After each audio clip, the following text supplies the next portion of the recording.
Hello everyone, আসসালামু আলাইকুম। সিলেটি কিচেনে নতুন একটি ভিডিও দেখার জন্য আপনাদেরকে জানাই ওয়েলকাম। তো দেখুন, আজকে আপনাদের সাথে শেয়ার করব মাছ রান্না করার জন্য প্রথমে মাছগুলোকে হলুদ লবণ দিয়ে মাখিয়ে নিলাম। এখন মাছগুলো ফ্রাই প্যানে ভেজে নেব। তো মাছ ভাজা হয়ে গেলে কড়াইতে তেল গরম করে দিয়ে দিলাম পরিমাণ মতো পেঁয়াজ দিয়ে পেঁয়াজটাকে ভালো করে ব্রাউন কালার করে ভেজে নেব। পেঁয়াজ ব্রাউন কালার হয়ে গেলে দিয়ে দিব বাকি মশলাটুকু।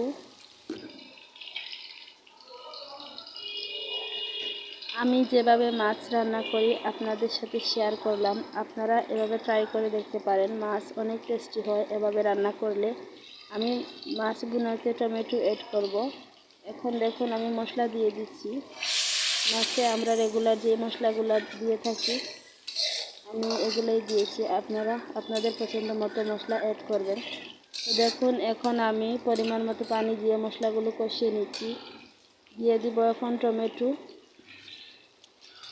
দিয়ে মাছ আমি রান্না করে নিলাম।